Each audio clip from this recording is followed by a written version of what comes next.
राज हमें ये बताइए, कभी ऐसा हुआ है कि भगवान ने कभी पशुओं को दर्शन दिए हो?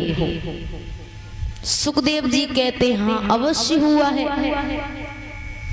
त्रिकूट नामक एक पर्वत था, वहां पर एक हाथी रहता था और हाथी भी कैसा? सफेद हाथी, और शक्तिशाली इतना कि उसकी सुगंध भी आ जाए ना तो शेर भी डर करके भाग जाए। तो एक बार वो अपनी पत्नी और बच्चों को लेकर के नदी में कीड़ा करने को जाते हैं। अब नदी के पास जिस समय पहुंचे तो कहीं वो गजेंद्र अपनी सूंड में जल भर करके बच्चों के ऊपर फेंके तो बच्चे नाचने लग जाएं। कभी सूंड में जल भर के पत्नी के ऊपर फेंके तो पत्नी शर्मा जाए। अब सभी लोग खूब मस्ती कर रहे हैं। अब उसी नदी में एक गिरहा आता है, गिरहा यानी मगरमच्छ। वो आकर के गजेंद्र के पैरों को पकड़ लेता है। अब देखिए, गजेंद्र यानी हम और गिरहा यानी काल। तो काल जब हमारे नजदीक आता है ना तो काल हमें पहले पैरों से पकड़ना शुरू करता है, सीढ़ियां नहीं चढ़ने देता। यानी वो संकेत देता है कि आपकी मृत्यु निकट आ गई है, अब आप सुधर जाइए। लेकिन हम कौन हैं? गजेंद्र, हम कहाँ सुधरते हैं? तो गजेंद्र ने ये सोचा कि मैं इतना शक्तिशाली और ये जरा सा गिरहा मेरा क्या बिगाड़ लेगा। लेकिन देखिए, गजेंद्र पानी का पशु नहीं है और गिरहा पानी का पशु है। तो गिरहा की शक्ति बढ़ती जा रही है और गजेंद्र की शक्ति कम होती जा रही है। तो गजेंद्र को गिरहा पानी में खींचते हुए ले जा रहा है, और जब गजेंद्र पानी में डूबने लगता है तो अपनी पत्नी से कहता है, अरे आप तो मेरी सहायता करिए। पत्नी कहती है, सहायता तो कर दूं, लेकिन क्या पता वो गिरहा तुम्हारे पैरों को छोड़कर कहीं मेरे पैरों को न पकड़ ले, मैं नहीं आ सकती। बच्चों से कहा, अरे तुम तो मेरी सहायता करिए, तुम्हारे सपने पूरे करने के लिए मैंने अपने सपने छोड़ दिए। बच्चे कहते ठीक है आप जाइए, आपके जाने के बाद हम सब देख लेंगे। मित्र रिश्तेदार सबसे कहता है, कोई मदद नहीं करता।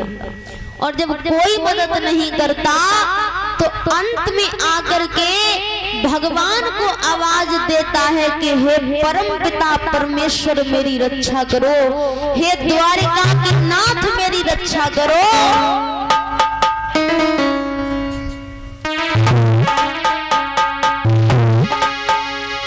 कि जल पीवन हेतु गयो सिंधु के किनारे, जल पीवन हेतु गयो सिंधु के किनारे, और गिरहा पकड़ लियो गजराज आज मझधारे। पकड़ लियो गजराज आज मझधारे।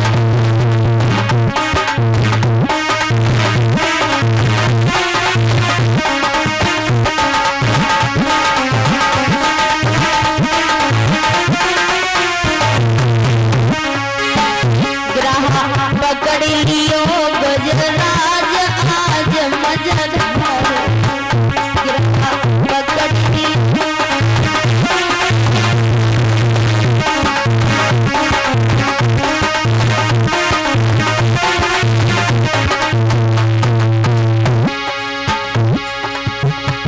भयो चार पैर को युद्ध बीच जल धारे,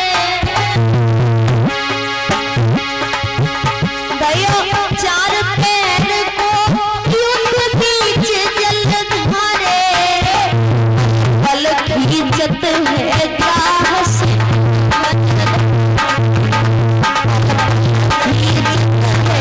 ग्राह से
सुनो द्वारिका के नाथ गजेंद्र पुकारे।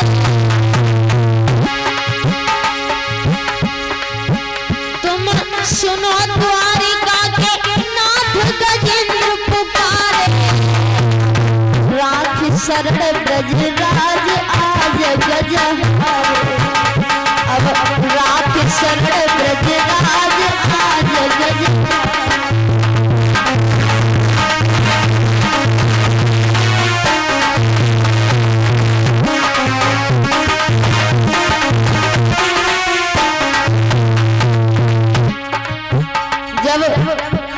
गजेंद्र पूरी तरह से पानी में डूब जाते हैं तो रोते हुए पीड़ा में भगवान को आवाज देते हैं।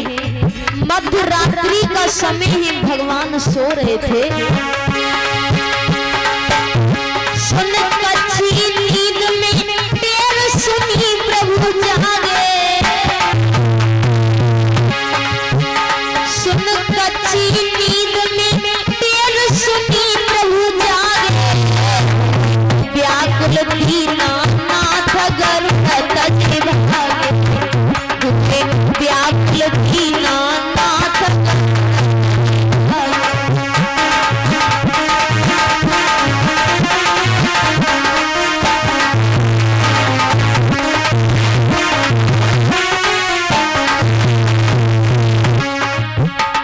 भगवान की सवारी क्या है? विष्णु भगवान की सवारी है गरुड़। और भक्त जब भगवान को पीड़ा में रोते हुए आवाज दे रहा है तो भगवान को ऐसा लग रहा है कि ये गरुड़ बहुत धीरे चल रहा है। अगर इसके हिसाब से गए तो देर हो जाएगी। उसी समय हुए व्याकुल दीनानाथ गरुड़ तज भागे। हुए व्याकुल दीनानाथ गरुड़ तज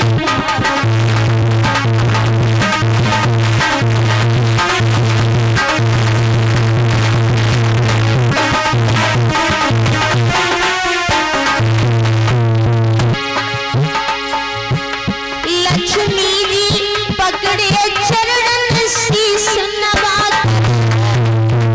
प्रभु सर पर आधी रात जाओ सुस्ताकर। प्रभु सर पर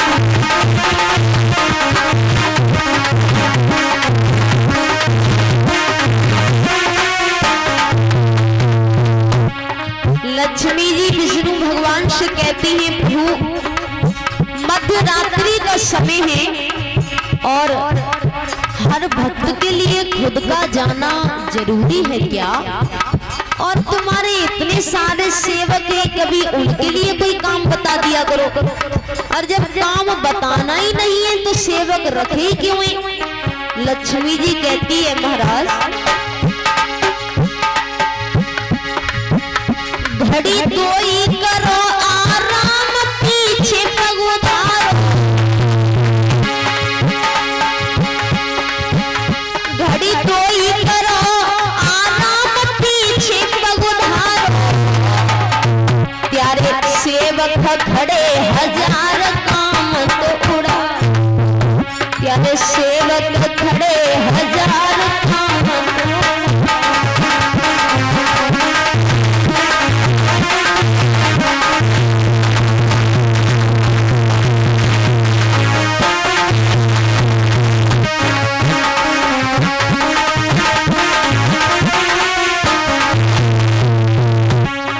लक्ष्मी जी कहती है महाराज मध्य रात्रि का समय है, हर भक्त के लिए खुद का जाना जरूरी है क्या?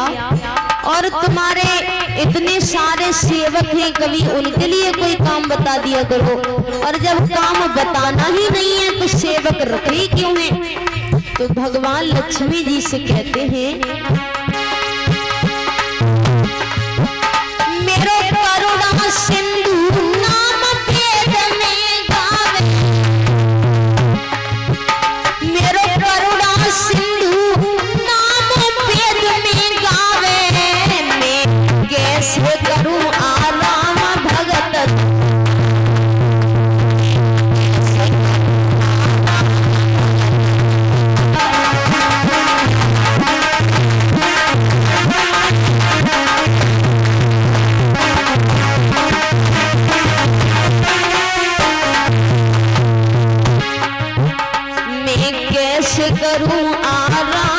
भगत दुख पावे, मैं कैसे करूं आराम भगत दुख